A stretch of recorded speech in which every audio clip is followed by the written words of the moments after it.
Alright, hello. In this video we're looking at the mean value theorem. Got some applications of the derivative. So in this video we're going to look at a very useful and really pretty cool rule called the mean value theorem. We had a result earlier called the extreme value theorem, and just like that, this is what's called an existence result.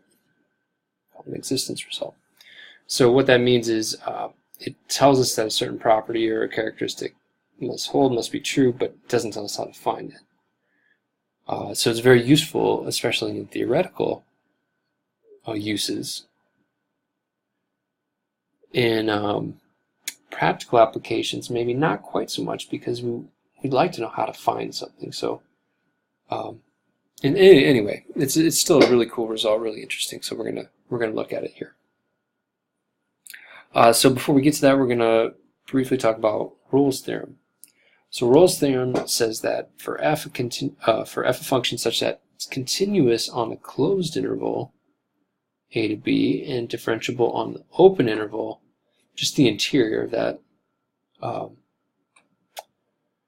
that original interval. So basically, maybe things weird can happen at the endpoints, but typically they don't. And the third condition is that f of a equals f of b. Then the result is that there is a number c somewhere in that interior such that the derivative evaluated at c is 0. It doesn't tell us anything about where to find it, it just tells us that it's out there. So what that means, you could think about, if we're just going to try to kind of proof by picture type deal here, and we can prove it, we won't in this video, but it's not terrible to prove. The idea is, try to imagine, let's say, starting here and getting from here to this point, moving continuously, however you want to do it. Now, if you go straight across, well, the derivative is 0 everywhere, so that's not very interesting. So maybe I want to start off increasing. The derivative isn't 0 anywhere yet, but somehow, if it's going to be continuous, I have to come down. There's no way I can avoid doing that.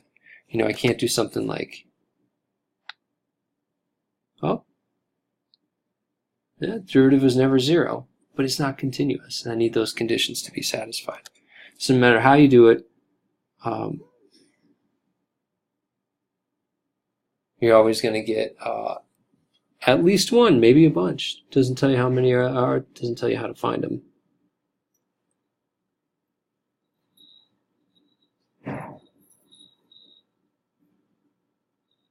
We're always going to have somewhere where that derivative is 0, corresponding to a horizontal tangent line. Alright, so that was Rolle's theorem. Now, mean value theorem, that's what we're really interested in. And to prove it, we have to use Rolle's theorem. We're not going to do the proof, but it's not too bad. What this says is that suppose we had a function with those same two assumptions from Rolle's theorem. Continuous on the closed interval, differentiable on the interior. Doesn't make any requirements about endpoint values.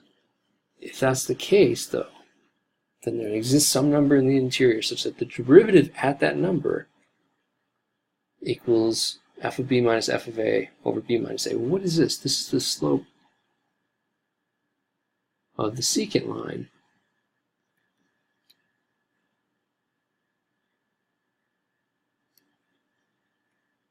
through a f of a and b f of b, those 2 points.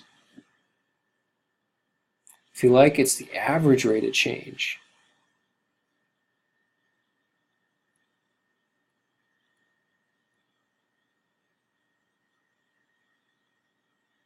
from A to B.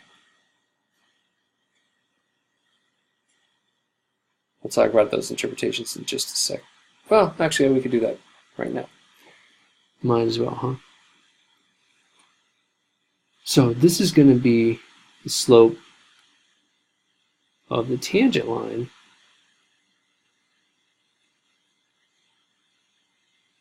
at the point C f of c. And if you like, it's the instantaneous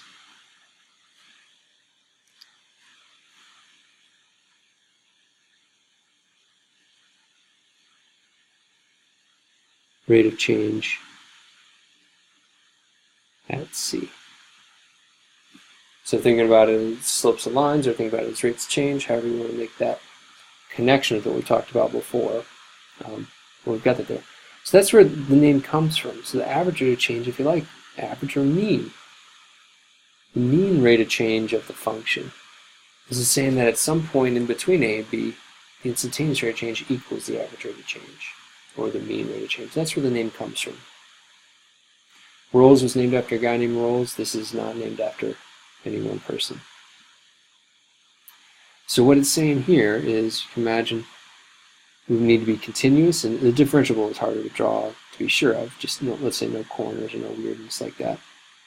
But no matter how we do it, it's going to be continuous. We're going to get from one point to the next to the other one.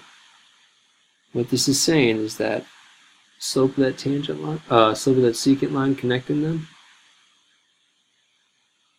somewhere along the way, at least once, and maybe more, there's a tangent line with the same slope. Tangent line that's parallel. In this case, it looks like we have about 3 of them. So that's what it's looking like, kind of pictorially, graphically, probably a nicer word. So it doesn't tell us how to find it, it just tells us that it's out there. So here's an example where we're going to find it. So f of 3 minus f of 0 over 3, well, let's read the problem real quick, I jumped the gun. So I've got this function f of x is negative x squared plus 2x plus 3 on this interval 0 to 3. Closed interval, so that's good. This is continuous, differentiable everywhere. Polynomials are as nice as it gets, so all our conditions are satisfied. So we want to find the values for which the derivative equals that average rate of change. So that average rate of change, let's figure it out. F of 3 is negative 9 plus 6 plus 3 minus f of 0 is just 3 all over 3 minus 0, which is just 3. So it looks like I've got negative 3 over 3, which is negative 1. So I want to see where is this equal to, well, for what values is the derivative equal to negative 1?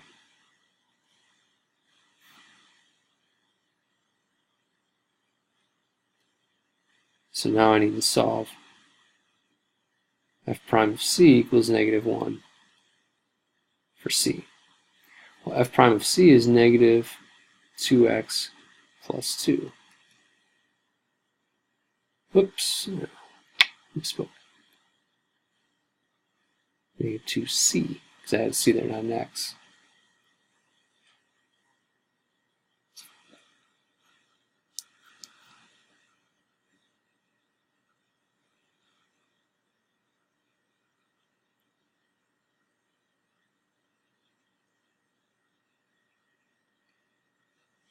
So it looks like c needs to equal 3/2.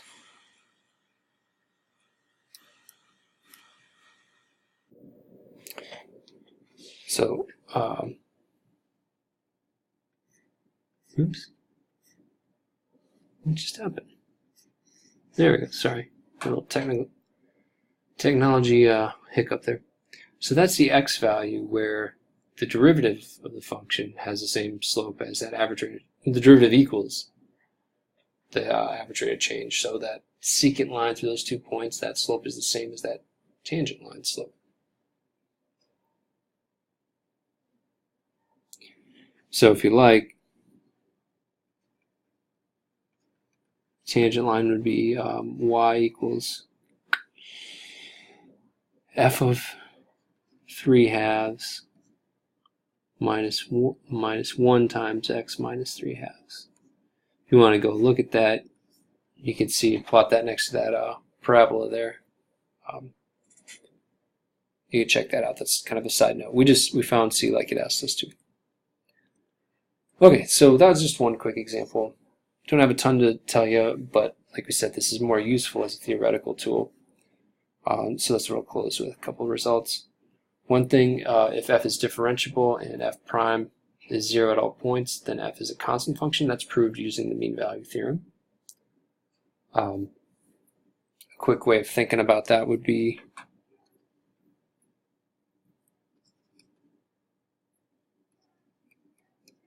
suppose b is not equal to a, then f prime of f of b minus f of a equals f prime of c times b minus a. But this is 0 everywhere, so that's 0. So that means f of b equals f of a. B and a were arbitrary, but they're different, but arbitrary. So if they're all the same value, then it had to have a constant function. So nice, easy proof there using the mean value theorem. Second result, if two functions have the property that the derivatives are the same for all x of an interval, then their difference is a constant. We'll talk about that a little bit more down the road as well. That's a nice result.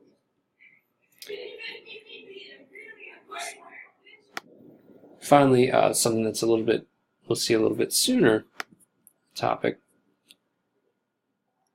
coming up very soon. Suppose that f is continuous on an interval and differentiable at all interior points of the interval. If the derivative is positive at all interior points, so here's the connection. If the derivative is positive, then f is increasing. And if the derivative is negative, then f is decreasing. That's a really nice result as well. We're going to use that when we go back to talking about finding local maxes and mins. So it'll be lurking in the background when we get used to, comes time to do those problems. We won't formally recall it every time, but it's kind of what makes it work.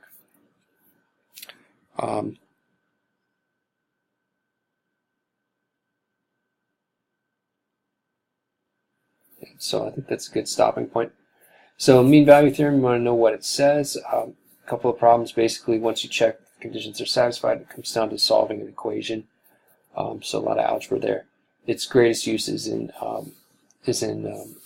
more theoretical areas in terms of proving results, but very neat result. That's what we're looking at here.